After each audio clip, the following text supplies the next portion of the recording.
संबंधित है।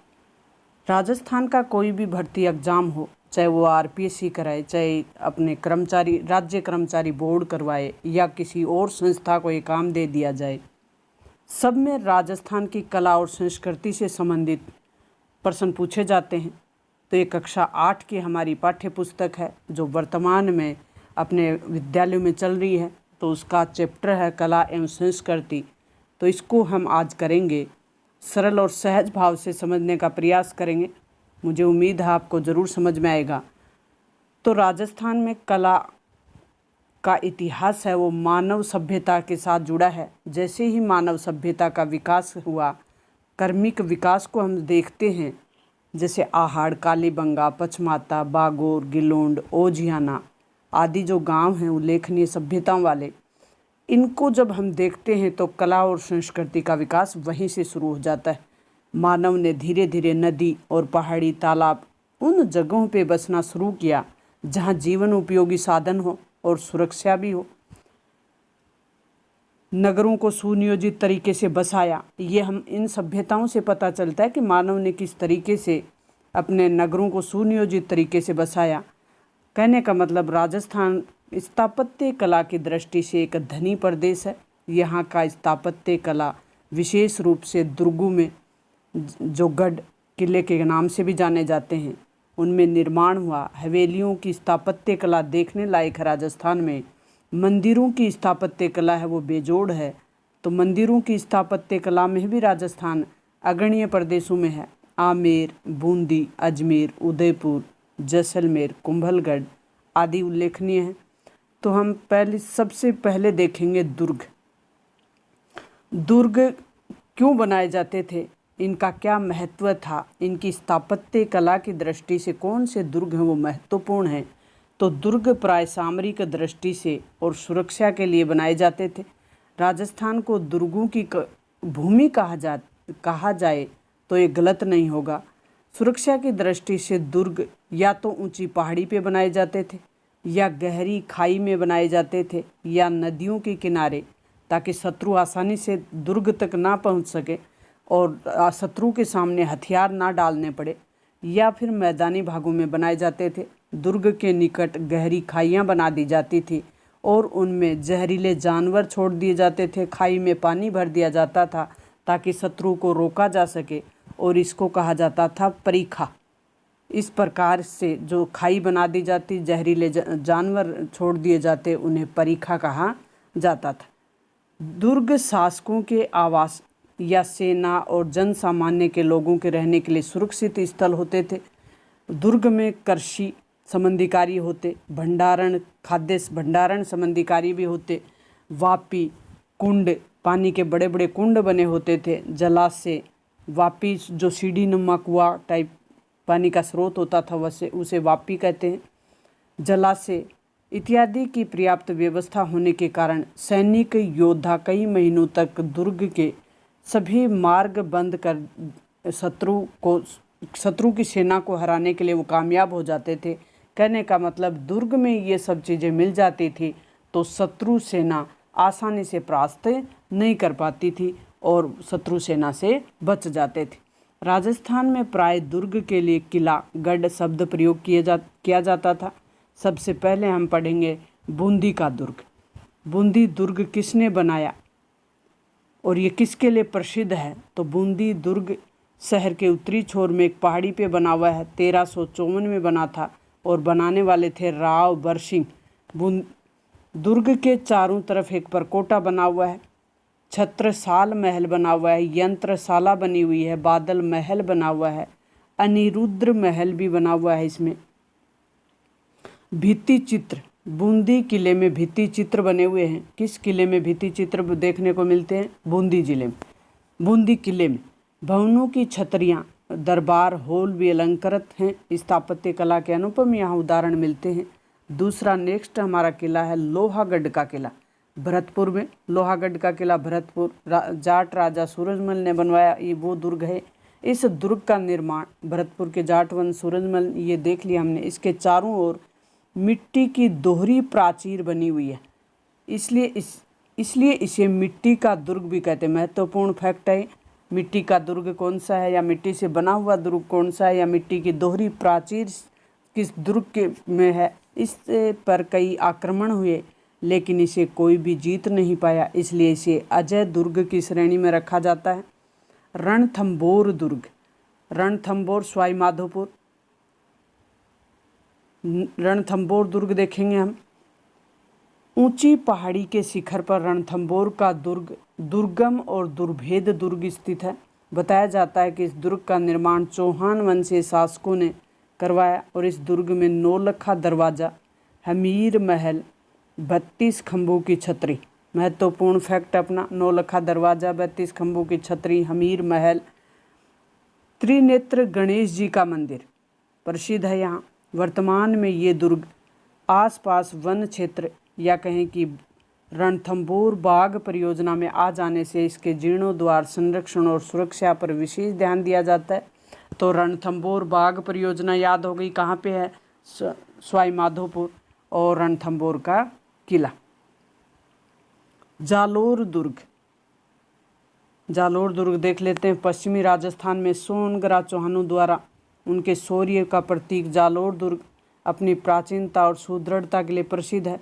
पश्चिमी अरावली श्रृंखला की सोनगिरी की जो पहाड़ी है उस पर स्थित ये दुर्ग, इसमें 4 दरवाजे हैं। इसका निर्माण 10वीं शताब्दी में परमार राजाओं धारावर्ष और मुंज ने करवाया था। दुर्ग में कुंड, कुएं, मंदिर और दरगाह बनी हुई है। तो जालोर के दुर्ग में एक दरगाह बनी हुई है जो प्रसिद्ध दरगाह है, उसका नाम आपको कमेंट बॉक्स में बताना है। चित्तौड़ का दुर्ग, चित्तौड़ दुर्ग देखेंगे हम। मध्यमिका जो नगरी है उसके पतन के बाद, तो एक प्रश्न अपना यहाँ क्लियर हो गया कि मध्यमिका नगरी कहाँ है, चित्तौड़गढ़ में। चित्तौड़गढ़ दुर्ग की बात कर रहे हैं अपन। मध्यमिका नगरी का पतन हो गया तो उसके बाद चित्रकूट पहाड़ी का नाम है चित्रकूट। 7वीं सदी में दुर्ग की नींव रखी गई थी और कालांतर में प्रतिहार, चालुक्य, परमार और सिसोदिया शासकों द्वारा इसका समय समय पर विकास और विस्तार किया गया। ये दुर्ग है, ये मत्स्य आकार यानी मछली के आकार की पहाड़ी पे बना हुआ है, तो ये भी महत्वपूर्ण फैक्ट है। सुदृढ़ प्राचीरों से घिरा हुआ दुर्ग है। इसमें 7 प्रवेश द्वार हैं। राजमहल, चित्तौड़गढ़ दुर्ग में 7 प्रवेश द्वार हैं। राजमहल, कलात्मक मंदिर, जलाशय आदि बने हुए हैं। प्यारे विद्यार्थियों, ये जो अपना सरल और सहज तरीके से कक्षा 8 की अपने पाठ्य पुस्तक अपन देख रहे हैं, मुझे उम्मीद है आपको ज़रूर समझ में आएगा। दुर्ग पर बने प्राचीन तीर्थ स्थल भी हैं यहाँ। गोमुख कुंड के उत्तर पूर्वी कोण पर कुंभा ने कीर्ति स्तंभ यानी विजय स्तंभ बनवाया था, जो 47 फीट वर्गाकार और 10 फीट ऊंची जगती या कहें कि चबूतरा और 122 फीट की ऊंचाई पर 9 खंडों का या 9 मंजिल का बना हुआ स्मारक है, जो स्थापत्य की दृष्टि से बेजोड़ है। और 9 खंडों के कारण ही विजय स्तंभ को असंख्य देवी देवता बने हुए हैं। हर खंड में 9 खंडा बना हुआ है, 9 स्तंभ हैं इसमें, या कहें कि 9 मंजिला है, 9 मंजिला विजय स्तंभ है। इसमें असंख्य देवी देवताएं बने हुए की मूर्तियां उत्कीर्ण हैं, बनी हुई हैं, इसलिए इसे भारतीय मूर्ति कला का शब्दकोश कहा जाता है। महत्वपूर्ण फैक्ट अपना क्लियर हो गया कि भारतीय मूर्ति कला का शब्दकोश किसको कहा जाता है, विजय स्तंभ, जिसका निर्माण महाराणा कुंभा ने करवाया। ये 9 मंजिला है। कुंभलगढ़ का दुर्ग, कुंभलगढ़ राजसमंद में। कुंभलगढ़ का दुर्ग छोटी छोटी पहाड़ियों से मिलकर बना है तथा घाटियों में भीड़ जंगलों से घिरा होने के कारण एकाएक ये नज़र नहीं आता, सामने दिखाई नहीं देता। ये सर्वाधिक सुरक्षित दुर्ग है। इस दुर्ग को कुंभलमेर भी कहा जाता है। कुंभलमेर किस दुर्ग को कहा जाता है? कुंभलगढ़। किसी प्राचीन अवशेष पर इसका पूर्ण निर्माण हुआ। इसे नवीन परिवर्तित स्वरूप प्रदान करने वाले राणा कुंभा थे। इन्होंने अपनी प्रसिद्ध जो एक शिल्पी थे उनसे करवाया। सूत्रधार मंडन के नेतृत्व में 1458 में इसका निर्माण हुआ और 9 पोल यानी दरवाजों से युक्त दुर्ग के चारों ओर घुमावदार, सुदृढ़ और चौड़ी दीवार बनी हुई है और ये जो दीवार है इसके नीचे गहरी खाई बनी हुई है। इस दीवार की तुलना चीन की दीवार से की जाती है। अब इसमें चित्र में दिखाया हुआ है कि ये चौड़ी दीवार बनी हुई है इस दुर्ग में। ये दीवार है कुंभलगढ़ दुर्ग की। दुर्ग में समतल भूमि पर निर्मित स्थापत्य कला के नमूने अनूठे हैं, जैसे कि नीलकंठ महादेव का मंदिर, यज्ञ देवी के साथ ही कई जैन मंदिर भी यहाँ बने हुए हैं। झाली बावड़ी बनी हुई है, मामा देव महादेव का कुंड बना हुआ है, कुंभ स्वामी नामक विष्णु मंदिर बना हुआ है, रायमल के पुत्र पृथ्वीराज का स्मारक भी यहाँ बना हुआ है। दुर्ग को सर्वाधिक उच्च भाग, दुर्ग का जो सबसे ऊंचा भाग है वो कटारगढ़ कहलाता है, और इसी कटारगढ़ में महाराणा प्रताप का जन्म हुआ था, कटारगढ़ के बादल महल में। ये महाराणा प्रताप का जन्म हुआ। सीमा और सामरिक दृष्टि से दुर्ग का बड़ा महत्व है। आमेर का दुर्ग नेक्स्ट हमारा होगा। आमेर का दुर्ग ढूंढाड़ क्षेत्र का ये दुर्ग पर्याप्त सुरक्षित है, तो जयपुर के आसपास के क्षेत्र को ढूंढाड़ के नाम से जाना जाता है। तो आमेर दुर्ग ढूंढाड़ क्षेत्र का पर्याप्त सुरक्षित दुर्ग है। महाराजा मान सिंह के काल में इस दुर्ग की स्थापत्य कला में उन्नति हुई, और यहाँ की स्थापत्य कला हिंदू और मुग़ल शैली का समन्वय है, क्योंकि मुग़ल शासकों से ढूंढाड़ के शासक या कहें कि जयपुर के राजाओं के अच्छे संबंध थे मुग़ल शासकों से, तो यहाँ की स्थापत्य कला पर मुग़ल शैली का प्रभाव है। भवनों के जड़े शीशों की सुंदरता देखते ही बनती है। दुर्ग के प्रवेश द्वार गणेश गेट पर शिला देवी का मंदिर बना हुआ है। तो आमेर के किले में किस देवी का मंदिर बना हुआ है? शिला देवी का मंदिर। एक महत्वपूर्ण फैक्ट अपना क्लियर हो गया। गागरोन का दुर्ग हम देखेंगे। एक जल दुर्ग का उदाहरण गागरोन का किला झालावाड़ जिले में स्थित है। ये दुर्ग दो नदियों के संगम पे स्थित है, काली सिंध और आहू नदी के संगम पे स्थित गागरोन दुर्ग अपने प्राकृतिक वातावरण के साथ साथ रणनीतिक कौशल के आधार पर निर्मित बना। ये दुर्ग हिंदू मुस्लिम शैली या समन्वय का प्रतीक है। गागरोन का दुर्ग झालावाड़। अन्य दुर्ग देख लेते हैं। राजस्थान में और भी कई महत्वपूर्ण दुर्ग हैं, जिनमें जोधपुर का मेहरानगढ़ का दुर्ग जोधपुर अपनी मजबूतियों पर सुंदर राजप्रसादों के लिए प्रसिद्ध है। बीकानेर का जूनागढ़ का दुर्ग रेगिस्तानी भूमि में बनने वाले दुर्गों में उत्कृष्ट है। जूनागढ़ का दुर्ग है वो रेगिस्तानी भूमि में बना हुआ है, उसके लिए प्रसिद्ध है। दुर्ग के अंदर की स्थापत्य कला, मेहराब वाले दरवाजे मुग़ल प्रभाव के यथेष्ट प्रमाण हैं, क्योंकि मुग़लों से अच्छे संबंध थे यहाँ। जैसलमेर का सोनारगढ़ का किला, जैसलमेर के किले को सोनारगढ़ का किला यानी वो पीले पत्थरों से बना हुआ है, तो सोने जैसा चमकता है, इसलिए सोनारगढ़ कहलाता है। इसलिए इसे सोनारगढ़ यानी गोल्डन फोर्ट भी कहते हैं। जालोर के दुर्ग को सवर्णगिरी का दुर्ग कहते हैं, सुवर्णगिरी का दुर्ग कहते हैं, और सोनारगढ़ का किला कहते हैं जैसलमेर दुर्ग को। तो ये फैक्ट आप तैयार करें, याद रखें।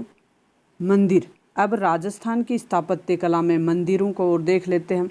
मंदिरों का विकास गुप्त काल से माना जाता है। जब हम भारतीय इतिहास को पढ़ते हैं तो गुप्त काल से मंदिरों का निर्माण शुरू हो जाता है। गुर्जर प्रतिहार, गुहिल, चंदेल, राठौड़, परमार, सोलंकी, चालुक्य और पाल शासकों के समय भी होता रहा। मंदिर देवी देवताओं की स्थापना भी मंदिरों में होती रही। इनका निर्माण शिल्प शास्त्रों के अनुसार हुआ। राजस्थान के प्रमुख मंदिर देख लेते हैं हम। मेवाड़ के प्रमुख मंदिर जगदीश मंदिर उदयपुर, शस्त्र बाहु का मंदिर सास बहू का मंदिर भी कहते हैं इसे, नागदा उदयपुर। अति महत्वपूर्ण फैक्ट है ये जगदीश मंदिर, शस्त्र बाहु का मंदिर। अंबिका मंदिर जगत उदयपुर, श्रीनाथ जी का मंदिर नाथ द्वारा राजसमंद, एकलिंग जी का मंदिर, ऋषभ देव जी का मंदिर, ये सब उदयपुर में है। चार भुजानाथ जी का मंदिर गढ़बोर राजसमंद में है। मारवाड़ के प्रमुख मंदिर मेवाड़ के हमने देख लिए। मेवाड़ भूमि किसको कहते हैं? उदयपुर के आसपास के क्षेत्र को मेवाड़ कहा जाता था। ये आप, मुझे उम्मीद है आपको सबको पता है कि उदयपुर के आसपास के क्षेत्र को मेवाड़। तो मेवाड़ के प्रमुख मंदिर हमने देख लिए।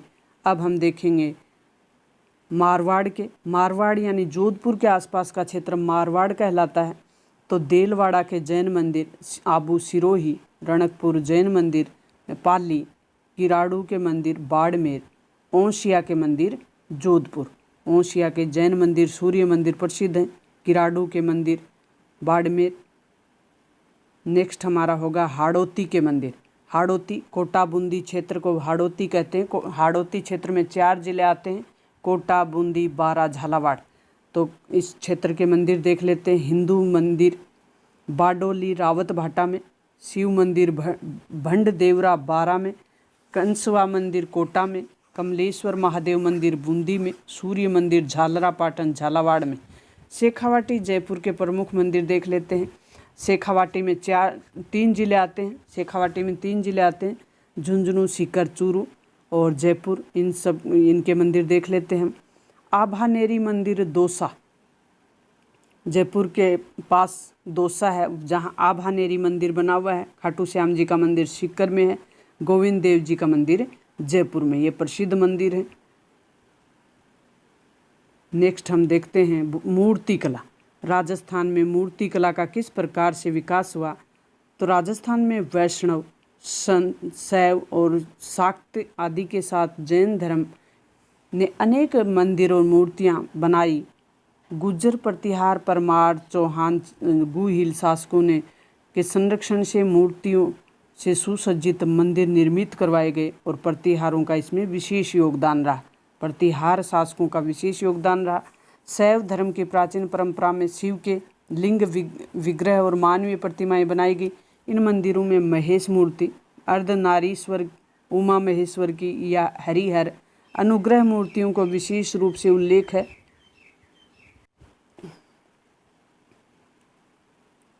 नेक्स्ट हमारा वैष्णव मूर्तिकारों में 10 अवतार, लक्ष्मी नारायण, गजलक्ष्मी, गरुड़ सीन, विष्णु आदि की मूर्तियों, बखुंड, अनंत, त्रिलोक्य, मोहन को बहुत खूबसूरती से उत्कीर्ण किया गया है। शाक्त देवालयों में भी महिषासुर मर्दिनी जैसी मूर्तियों को या सूर्य प्रतिमाएं या जैसे ओसिया में बनी हुई हैं। सूर्य देव का मंदिर सिरोही में बना हुआ है, चित्तौड़गढ़ में बना हुआ है। आहड़ क्षेत्र से भी प्राप्त धातु की जैन प्रतिमाएं मिली हैं। देलवाड़ा जैन मंदिर, रणकपुर, चित्तौड़गढ़, ओसिया की जैन मूर्तियां विशेष उल्लेखनीय हैं। मूर्तियों में परिधान, आभूषण, केश विन्यास और भिन्न मुद्राएं मूर्तिकला की विशेषताएं हैं। राजस्थान में मोलेला मूर्तिकला, ये अपना महत्वपूर्ण फैक्ट होगा जो हर एग्जाम में लगभग पूछा जाता है मोलेला मूर्तिकला के बारे में। मोलेला पहले तो हम देखेंगे कहाँ है, ये राजसमंद में है। अब मोलेला एक गांव है राजसमंद में जो कुम्हारों की कला, कुम्हार लोग बनाते हैं कच्ची मिट्टी को पकाकर। और शिव पार्वती, पणिहारी, भैरूजी, हाथी, गणेश, ऊंट, घोड़ा, पुतली, हनुमान, तोता, चिड़िया, मोर, बांसुरी वाला, शेर, मगरमच्छ, मुसक आदि लोक देवी देवताओं जानवरों से सुसज्जित मिट्टी के फड़ भी बनाए जाते हैं। ये मोलेला मूर्ति कला के नाम से विख्यात है। और ये जो मिट्टी है उसको आग में पकाकर बनाते हैं, तो इस कला को टेरिकोटा कहा जाता है। ये महत्वपूर्ण फैक्ट है अपना। टेरिकोटा कला कौन सी है? हवेलियाँ। अब राजस्थान की हवेलियाँ, शेखावाटी की हवेलियाँ प्रसिद्ध हैं जहाँ सेठ साहूकारों ने अपनी हवेलियों में भित्ति चित्र, भित्ति यानी दीवार को भीत कहते हैं राजस्थान में, तो दीवार पर चित्रकारी करना भित्ति चित्र कहलाता है। तो इसको हम देख लेते हैं थोड़ा। राजस्थान में वास्तु नियमों के अनुसार हवेलियों का निर्माण हुआ, जिसमें जयपुर की हवेली परंपरा सुप्रसिद्ध है।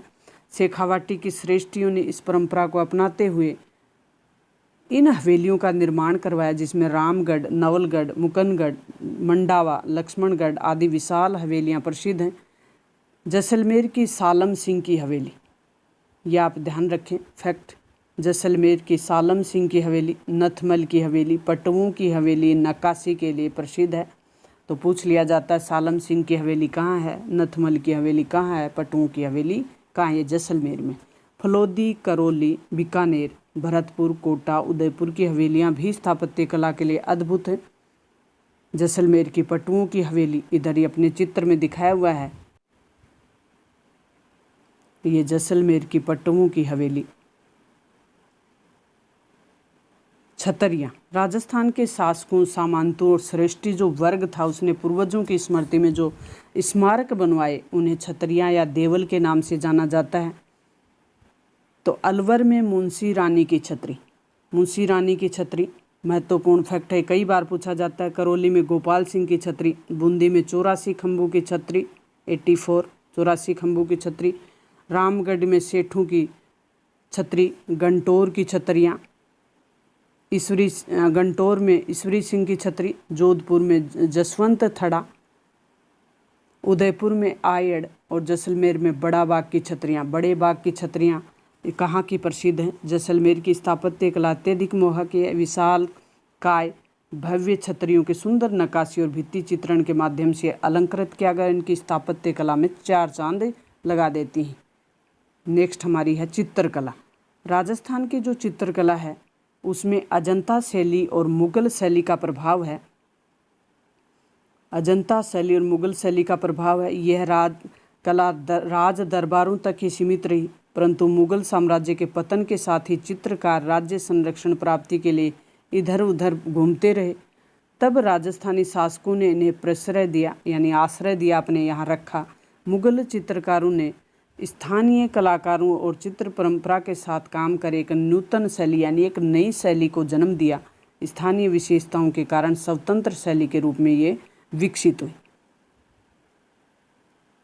तो ये बणी ठनी का चित्र दिखाया हुआ है जो किशनगढ़ की प्रसिद्ध है। बणी ठनी की चित्र शैली किशनगढ़। राजस्थान में चित्रकला की विभिन्न शैलियाँ अलग अलग पहचान बनाती हैं और विभिन्न रियासतों में ये विकसित हुई। अपनी विशेषताओं के कारण यहाँ की शैली अपनी स्थानीय विशेषताओं के कारण वहाँ की शैली ये बन गई और विभिन्न शैलियों के रंग, पृष्ठभूमि, विभिन्न पशु पक्षी आदि की दृष्टि से अपनी एक पहचान रखती हैं। जैसे जयपुर, अलवर की चित्रों में हरे रंग का प्रयोग होता है, जोधपुर और बीकानेर के चित्रों में पीले रंग का प्रयोग होता है, उदयपुर के चित्रों में लाल रंग और कोटा के चित्रों में नीले रंग का प्रयोग होता है, और किशनगढ़ के चित्रों में सफ़ेद गुलाबी रंग का प्रयोग होता है, और बूंदी के चित्रों में सुनहरे रंग का प्रयोग किया जाता है। चित्रों की जो पृष्ठभूमि है उसमें उदयपुर शैली में कदम्ब वृक्ष, हर एरिया के जो चित्र थे उनमें वृक्षों की भी एक अलग पहचान थी। उदयपुर में कदम वृक्ष, किशनगढ़ शैली में केले और कोटा बूंदी की शैली में लंबे खरबूज के वृक्ष, जयपुर अलवर की शैली में पीपल, वट वृक्ष और बीकानेर जोधपुर की शैली में आम के वृक्ष बनाए जाते थे। विभिन्न शैलियों में पशु पक्षी भी अलग अलग, जैसे उदयपुर शैली में हाथी और चौकोर पक्षी, नाथद्वारा शैली में गाय, जयपुर और अलवर के चित्रों में मोर, घोड़ा आदि देखे जाते थे। तो विभिन्न शैलियों में स्त्री पुरुषों की आकृतियाँ भी अलग अलग होती थी। किशनगढ़ शैली में बणी ठनी में नारी सौंदर्य को चित्रित किया गया है। ये फैक्ट आप ध्यान रखें। किशनगढ़ शैली में बणी ठनी शैली। आमेर, जयपुर, जोधपुर, बीकानेर में शैली जो है उस पर मुग़ल प्रभाव झलकता है, क्योंकि यहाँ के राजाओं के संबंध मुग़लों से अच्छे थे, वैवाहिक संबंध रखते थे। आमेर, जोधपुर और बीकानेर के शासक, इनके साथ मुग़ल शासकों के वैवाहिक संबंध रहे। प्राय शिकार, मनोरंजन के कीड़ाओं और उत्सव के चित्रों के साथ प्राकृतिक दैनिक जीवन के जो रीति रिवाज हैं, परंपरा है, उनके चित्र भी बनाए जाते थे। संगीत देख लेते हैं।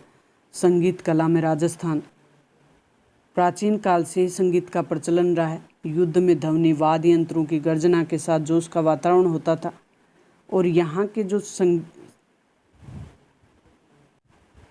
राजस्थान में श्रृंगार रस से युक्त जो संगीत है उसको मांड कहा जाता है। मांड गायन प्रसिद्ध है यहाँ का। यहाँ के शासकों ने संगीतज्ञों या गायकी को सम्मान किया और अपने यहाँ आश्रय दिया। राग रागनियाँ भी यहाँ की प्रसिद्ध हैं। यहाँ की मीराबाई, दादू, चरणदास, दयाबाई, सहजोबाई के नाम विशिष्ट हैं। संगीत के विविध घराने भी यहाँ विकसित हुए हैं। जन सामान्य में लोक संगीत और संस्कार, उत्सव, पर्व, देवी देवताओं के जागरण और वैवाहिक गीत भी गाए जाते हैं। राजस्थान की अनूठी कला और संस्कृति, यहाँ के दुर्ग, मंदिर, मूर्ति कला, हवेलियाँ, छतरियाँ देखने को मिलती हैं, जो कि गौरवशाली परंपरा है। इस विरासत को अनुरक्षण रखना, अक्षुण्ण रखना हम सब का दायित्व है। अब हम अभ्यास प्रश्न कर लेते हैं कि कौन कौन से फैक्ट हमारे ऊपर क्लियर हुए कौन सा कॉन्सेप्ट हमने क्लियर किया है। तो मंदिर देलवाड़ा का जैन मंदिर, आबू सिरोही रणकपुर का जैन मंदिर पाली, एकलिंग जी का मंदिर उदयपुर, खाटू श्याम जी का मंदिर सीकर। इनमें से किस दुर्ग का सर्वाधिक उच्च भाग कटारगढ़ कहलाता है? तो ये कुंभलगढ़ दुर्ग का है उच्च भाग, कटारगढ़ कहलाता है। बूंदी में 84 खंभों की छतरी बनी हुई है, 84 खंभों की छतरी। बनी ठनी चित्र शैली किशनगढ़ की प्रसिद्ध है। मंदिरों का विकास किस काल से प्रारंभ हुआ? ये ऊपर हमने देखा। मुंशी रानी की छतरी अलवर में है। विजय स्तंभ का निर्माण महाराणा कुंभा ने करवाया था। इस तरीके से हमने ये अपना चैप्टर करने का प्रयास किया है और सरल और सहज भाव से आपको समझाने की कोशिश की गई है। मुझे उम्मीद है कि बच्चों को ज़रूर समझ में आया होगा, और अगर आपको हेल्प मिल रही है, समझ में आ रहा है, तो अपने दोस्तों से शेयर करें, सब्सक्राइब करें, चैनल को सब्सक्राइब करें, और मिलते हैं नेक्स्ट वीडियो में। All the best.